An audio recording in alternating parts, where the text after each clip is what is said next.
It was just a magnificent sight here in Hobart this morning. We had 4 Super Maxis coming up the River Derwent in pretty close proximity. It was Wild Oats 11 that crossed the finish line first. That made it a 9th line honours victory for Wild Oats 11. And the celebrations as the yacht docked here this morning were huge. It is the first victory since the Oatley family, which owns the yacht, lost its patriarch Bob Oatley back in 2016, and it was his grandson today that steered the yacht across the finish line. So a special moment for him. Also a special moment for the skipper, Mark Richards. He kept saying that it is Redemption Day, and that of course is in relation to what happened last year. Wild Oats 11 was first across the finish line last year as well, but was stripped of line honours due to an illegal tack at the start of the race. So it had line honours handed to Comanche and also the race records.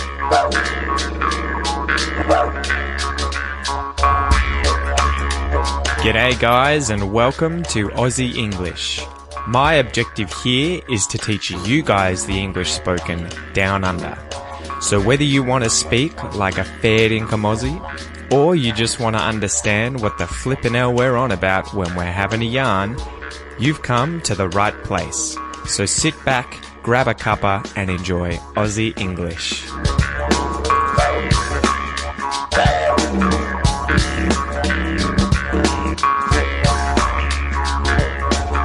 G'day guys. Well, g'day, good evening. How's it going? It is 10 o'clock on a Wednesday night at the moment while I piece together this week's episode. Far out guys, I am adapting to life as a father. I am adapting to life with very minimal sleep.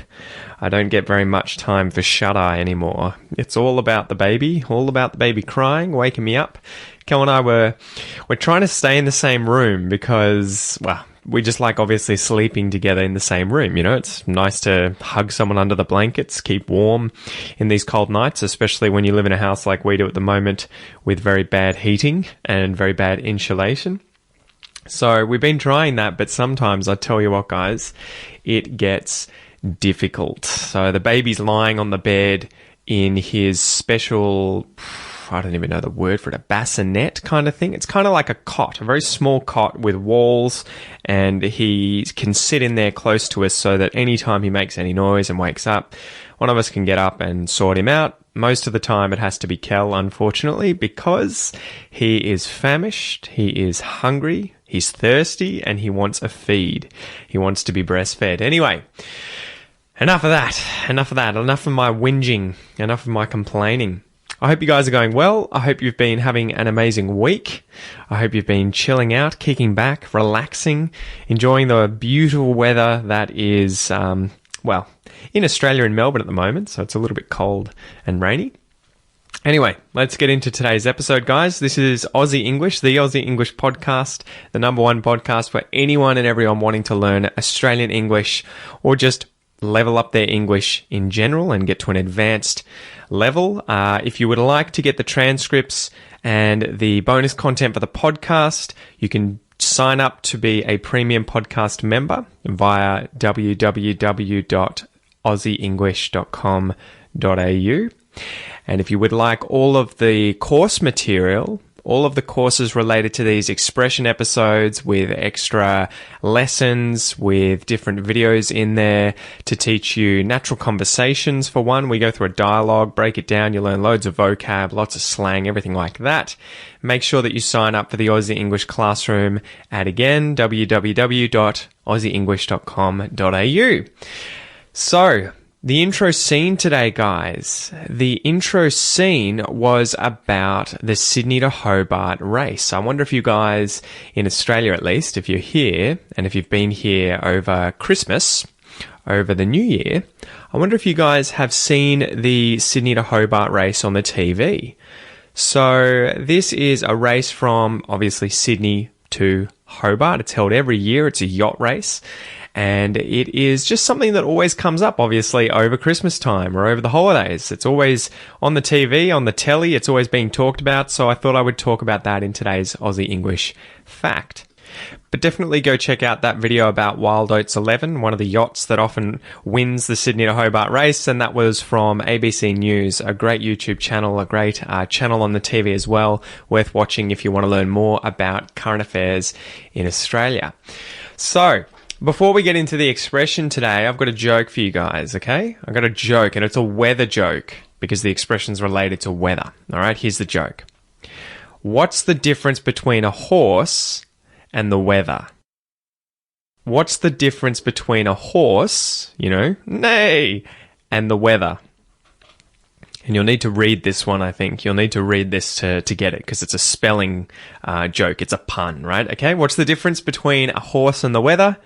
One is rained up and the other rains down. Do you get it? So if a horse is reined up, it has reins on it, right? The reins spelled R-E-I-N-S, or in this case, reined as a verb, R-E-I-N-E-D, reined up. Reins are the things that a horse rider uses to control the horse. So it has the bit, I think it's called the bit, in its mouth, and the reins are attached to that and strapped onto the animal's head. And the rider, can hold the reins and obviously control the horse. So the horse is reined up, right? It's got reins on its face. They've been put on the horse. It's been reined up. And the weather, usually when it's wet and cold, it rains down, right? R-A-I-N-S in this case. Rains, the verb, rain. They sound the same, but they're spelt differently, right? To rain down, for it to pour down, for water to come out of the sky, precipitation. So, yeah, there's the joke. Today's expression is go down a storm. To go down a storm. This was from Alida, who suggested this one in the Aussie English classroom. Good job, Alida. This is a good one, and I hope today's episode goes down a storm with you guys, and especially with you, Alida. So, before we go through the expression, we'll define the words in it. To go down. So, to go down, it's one of those phrasal verbs that can mean many different things. Usually, if you're going down, you are descending, right? You're moving in a direction that is down, that is below, that is to the south, right? To go down. But in this case, if something goes down, that means for something to happen, for that thing to occur, right? An event or some kind of circumstance, if there was a fight outside my house right now, if I started hearing shouting outside, I might be like, oh, what's going down outside? I want to see what's going down. I want to see what's happening, right? What's occurring. And a storm, obviously a literal definition for a storm is a violent disturbance of the atmosphere with strong winds, rain, thunder, lightning, or snow. But in this sense, it is used figuratively, I believe, where it means a tumultuous reaction, an uproar, or a controversy, right? So some kind of full-on event, right? A tumultuous reaction. That's a really good sort of collocation, a tumultuous reaction. So the expression, what does it mean to go down a storm? I wonder if you guys know. Have you heard this before? Do you get the context? If something goes down a storm with you, so to go down a storm, like if I said I want this episode to go down a storm with you guys, what do you reckon it means? It means to be enthusiastically received by an audience. So to be liked, to be wholeheartedly appreciated, to have great success. If something goes down a storm, it succeeds, or it is received incredibly well by a person or group of people, right? To go down a storm. Oh, that thing was amazing. It went down a storm with everyone. So as usual, let's go through some examples of how I would use this expression in day-to-day life, right? So if I'm out and about, I'm having a yarn with some friends down under in Australia, and I want to use some expressions. This is a good one when you want to talk about things that you appreciated or that succeeded. Okay, let's go through these examples. So example number 1. Each year, Melbourne hosts the Melbourne International Film Festival. And this year it's running from the 1st to the 18th of August. So if you're in Melbourne, if you're around Melbourne during that month, during the first 2 or 3 weeks of August, go check it out. And it is an event where there are a lot of films from overseas that are shown in the city of Melbourne, right? Celebrating other cultures and other types of film. So according to the event runners, the Melbourne International Film Festival hosts a feast of cinematic delicacies from over 50 countries for 17 days, each winter heavily garnished with a range of parties and special events. So there's a lot going down in Melbourne, right? So imagine one year there's a film that everyone's anticipated. It's meant to be an amazing doco. So people are waiting with bated breath. They're anticipating this documentary. They think it's going to be amazing, and they are looking forward to get a chance to see it when it comes out at the film festival. So when it gets finally shown at the film festival and everyone loves it, they think it's fantastic, they could say it went down a storm. So it was received well by everyone. The audience enthusiastically received it. They thought it was a great success. It was a total hit. It went down a storm. Everyone loved it. It went down a storm. Example number 2. Each year, my family gets together for Christmas Day. So we all get together on Christmas Day to have our, celebrations together. And we do this at my Nana and Grandpa's house up in Melbourne, in a suburb called Camberwell. So we pile the presents up underneath the Christmas tree once we arrive. And then, people kind of trickle in over the late morning. So by about lunchtime, everyone shows up and they've put their presents under the tree.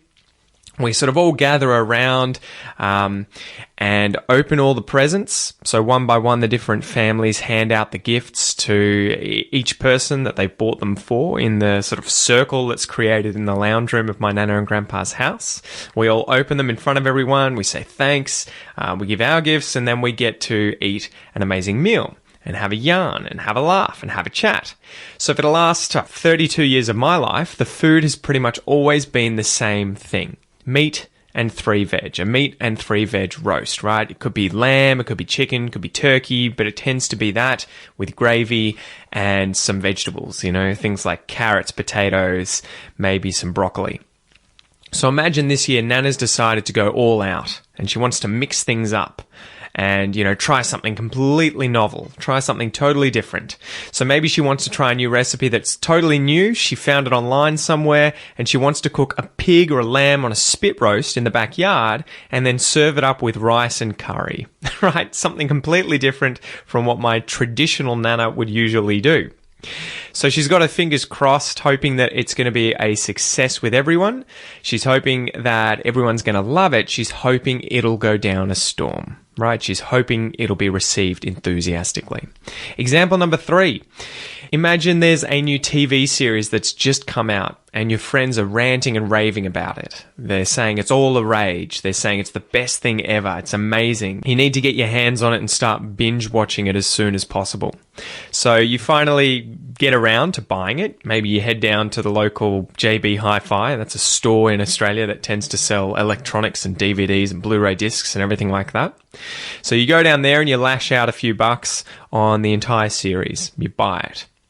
You take it home, you whack it on the TV, you jump in the sofa, kick your legs up, and from the word go, you fall in love with the TV show. So it's amazing, it's perfect, it's a total hit.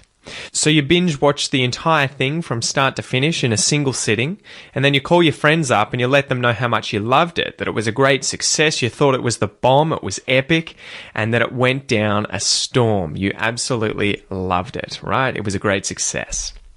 So hopefully now, guys, you understand the expression to go down a storm. If something goes down a storm with someone, or just in general, it goes down a storm, that is that it was enthusiastically received by a person or group of people. It was liked wholeheartedly, or it received great success in general.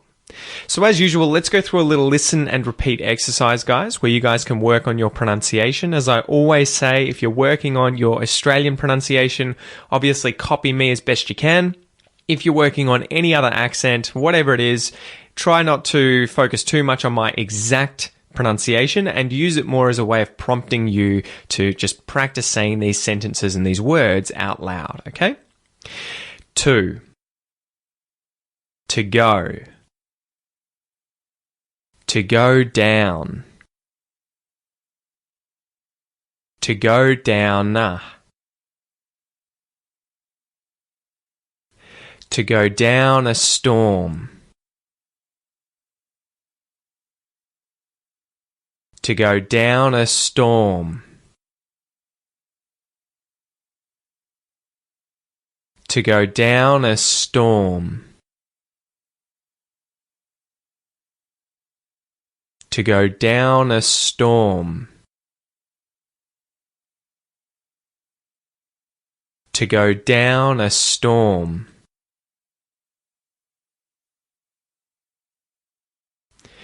Pay attention to that rhythm too. I just noticed that after saying that sentence a few times. You'll hear, how does it sound? To go down a storm. Which words am I emphasizing? To go down a storm. Down and storm, right? The rhythm's kind of da-da-da-da-da.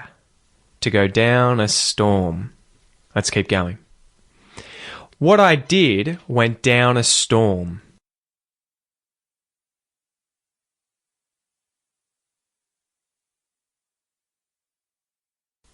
What you did went down a storm.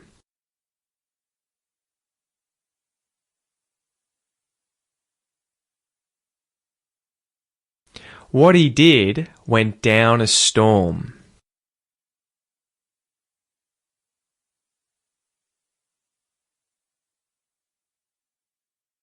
What she did went down a storm.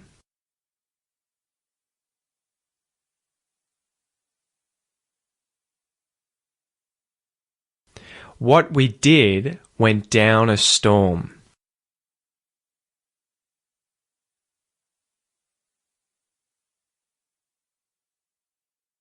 What they did went down a storm.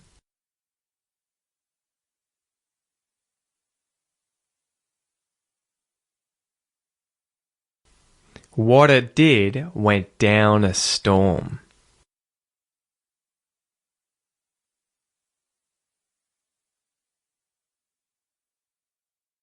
Good job, guys. Good job. Now that is a really good exercise today. I've just noticed, did you hear how many different ways the T at the end of the word what changes when it joins with the following word, which is the pronoun in those sentences, right? So have a listen here. And I want you to try and notice what is called assimilation. So this is where two sounds sort of merge together and change the sound. So you'll have T and I, T and a U sound, T and H, T and SH, T and W, T and TH, and T and I again. Okay, so have a listen to this. What I. What I. What you. What you. What he. What he. What she. What she. What we. What we. What they. What they. What it. What it. Very cool. So there's some instances there where it's becoming a ch sound, it's joining to the th sound, it is turning into a T flap, what it. Practice that, guys, if you want to sound a lot more natural when you're speaking your English, because there are always those little subtleties, that are kind of hard to wrap your head around. Anyway, let's go through the Aussie fact, guys, and then we'll finish up for the day. So today I wanted to talk about the Rolex Sydney to Hobart Yacht Race. At the moment, it is called the Rolex Sydney to Hobart Yacht Race because it's sponsored by the watch brand Rolex. So the Rolex Sydney to Hobart Yacht Race is an annual event which is hosted by the Cruising Yacht Club of Australia. It begins in Sydney, which is the capital of New South Wales, on Boxing Day, the 26th of December, and it finishes in Hobart, Tasmania. Usually within 48 hours, the first boat arrives in Tasmania. So the race covers a distance of approximately 630 nautical miles, which translates to 1,170 kilometres. It's run in conjunction with the Royal Yacht Club of Tasmania and is widely thought to be one of the most difficult yacht races that exists. In the beginning, the race was planned to be a cruise by a fellow named Peter Luke. He's got two first names, and some mates of his who had formed a club for anyone who enjoyed cruising as compared to racing. However, when they were visited by a British Royal Navy officer named Captain John Illingworth, he suggested the cruise be turned into a race, and thus the Sydney to Hobart Yacht Race was born. Over the decades, since the inaugural race in 1945, it's grown to become one of the top 3 offshore yacht races in the world, and it now attracts maxi yachts from all around the globe. And the 2019 race this year will be the 75th edition. Race winners are determined based on yacht dimensions like length, shape, weight, and sail dimensions, and the ultimate winner receives Australia's foremost offshore sailing prize, the Tattersalls Cup. However, much of the public attention is focused on the race for line honours, which is the first boat across the finishing line, which is almost always the newest and largest maxi yacht in the fleet. And the fleet is the group of boats that race that year. The Holy Grail. So in 1999, the yacht team Nokia absolutely smashed the Sydney Hobart race record alongside a host of other superfast boats, completing the course in less than 2 days for the first time ever. The idea of completing the race in less than 40 hours had previously been considered the holy grail of the Sydney to Hobart race. And despite previously being thought to be out of reach, after 1999, it became a real possibility of being attained. Many yacht skippers competing in the race in the 21st century coveted the Holy Grail, desiring to be the first to complete the race in under 40 hours. However, it took another 18 years to finally occur. In 2017, a yacht named Comanche set a new race record when it finished the race in a mere 1 day, 9 hours, 15 minutes and 24 seconds, beating the previous record set by Perpetual Loyals of 1 day, 13 hours, 31 minutes and 20 seconds, which had been set the previous year. Even though the yacht named Wild Oats crossed the line first that year, she received a 1 hour penalty for her role in a near-miss collision at the beginning of the race, as well as the team's disregard for the starboard rule, which handed the line honours to Comanche. That said, Wild Oats 11 completed the course in an unofficial record time of 1 day, 8 hours, 48 minutes and 50 seconds. Wild Oats 11 has won line honours on 9 separate occasions and is the first boat to have claimed the hat-trick of race record, line honours and overall winner.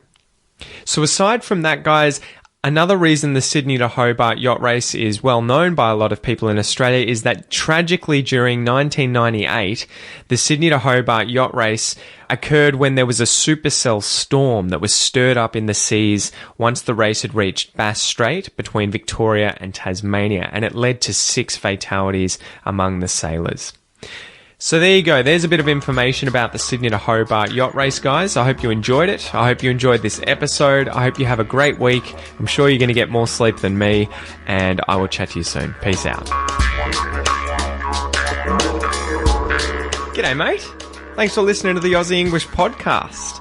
If you'd like to boost your English whilst also supporting the podcast and allowing me to continue to bring you awesome content every single week, please consider joining the Aussie English Classroom at www.aussieenglish.com.au and start your $1 trial today, you'll get unlimited access to the premium podcast as well as all of my advanced English courses, and you'll also be able to join 3 weekly speaking calls with a real English teacher.